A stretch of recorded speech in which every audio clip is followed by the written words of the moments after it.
द्रौपदी का 5 पांडवों के साथ संबंध महाभारत का एक महत्वपूर्ण पहलू है। यहाँ बताया गया है कि पांचों भाइयों से उसका विवाह कैसे हुआ, द्रौपदी ने पांचों पांडवों के साथ कैसे यौन संबंध बनाए। तो आइए विस्तार से जानें। पांचाल के राजा द्रुपद की बेटी द्रौपदी असाधारण सुंदरता और बुद्धिमत्ता की राजकुमारी थी। उसके पिता ने स्वयंवर, एक समारोह जहां एक दुल्हन अपने वर का चयन करती है, का आयोजन किया, जिसमें उसके लिए एक चुनौतीपूर्ण तीरंदाजी परीक्षा आयोजित की गई ताकि उसका वर निर्धारित किया जा सके।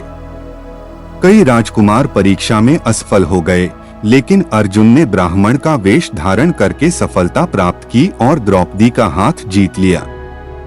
द्रौपदी को जीतने के बाद अर्जुन अपने भाइयों के साथ घर लौट आया। मजाक में या परिवार की घनिष्ठ संस्कृति के कारण उसने अपनी मां कुंती से घोषणा की, मां देखो हमने क्या लाया है। यह देखे बिना कि वह क्या है, कुंती ने व्यस्त होकर उत्तर दिया, इसे आपस में बराबर बांट लो। यह कथन हालांकि अनजाने में दिया गया था, लेकिन पांडवों की अपनी मां के प्रति श्रद्धा के कारण बाध्यकारी माना गया। पांडव और द्रौपदी शुरू में इस स्थिति से परेशान थे। उन्होंने महाभारत के लेखक व्यास सहित ऋषियों से मार्गदर्शन मांगा। व्यास ने समझाया कि द्रौपदी को पिछले जन्म में मिले वरदान के कारण सभी 5 भाइयों से विवाह करना तय था।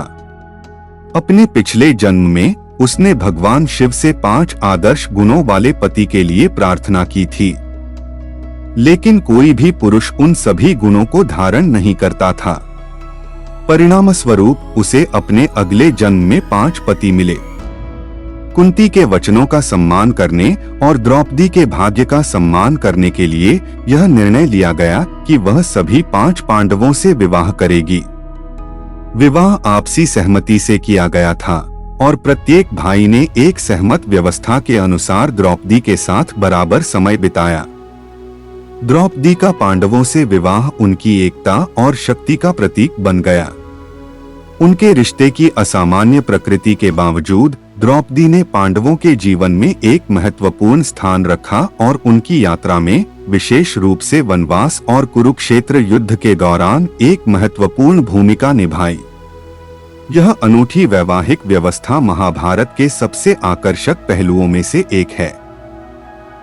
महाभारत में 5 पांडवों के साथ द्रौपदी के रिश्तों के अंतरंग विवरणों का स्पष्ट रूप से वर्णन नहीं किया गया है, क्योंकि महाकाव्य मुख्य रूप से बड़े दार्शनिक, नैतिक और सामाजिक विषयों पर केंद्रित है।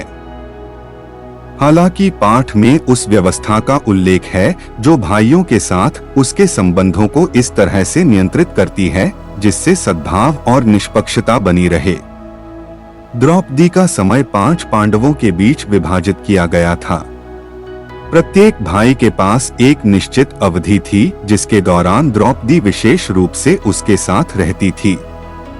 यह व्यवस्था निष्पक्षता सुनिश्चित करने और भाइयों के बीच संघर्ष से बचने के लिए स्थापित की गई थी। एक सख्त नियम निर्धारित किया गया था, जिस अवधि के दौरान एक भाई द्रौपदी के साथ होता था, उस दौरान अन्य को उनकी निजता में दखल देने की अनुमति नहीं थी। इस नियम का उल्लंघन करने पर गंभीर परिणाम होते थे। उदाहरण के लिए, अर्जुन ने एक बार अपने हथियार वापस पाने के लिए इस नियम को तोड़ा और उसे सजा के तौर पर 1 साल के लिए वनवास जाना पड़ा।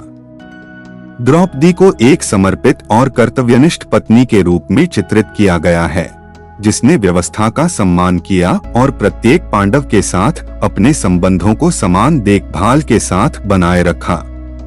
उसकी बुद्धि, शक्ति और निष्पक्षता इस जटिल वैवाहिक व्यवस्था को संभालने के लिए महत्वपूर्ण थी। द्रौपदी और पांडवों के बीच के रिश्ते को उनके दिव्य भाग्य का हिस्सा माना जाता था और यह केवल एक शारीरिक या रोमांटिक बंधन नहीं था। उनकी पत्नी के रूप में द्रौपदी की भूमिका उनके सामूहिक मिशन का अभिन्न अंग थी, जिसमें धर्म की पूर्ति और राज्य में न्याय की अंतिम स्थापना शामिल थी। महाभारत व्यक्तिगत या अंतरंग पहलुओं पर ध्यान देने के बजाय ऐसे रिश्तों के नैतिक, आध्यात्मिक और सामाजिक निहितार्थों पर ध्यान केंद्रित करता है जो उस समय के सांस्कृतिक और साहित्यिक मूल्यों को दर्शाता है। तो दोस्तों, अगर आपने अभी तक मेरे चैनल को सब्सक्राइब नहीं किया है तो कृपया मेरे चैनल को सब्सक्राइब करें और हिंदू धर्म को अपना बहुमूल्य समर्थन दें। धन्यवाद।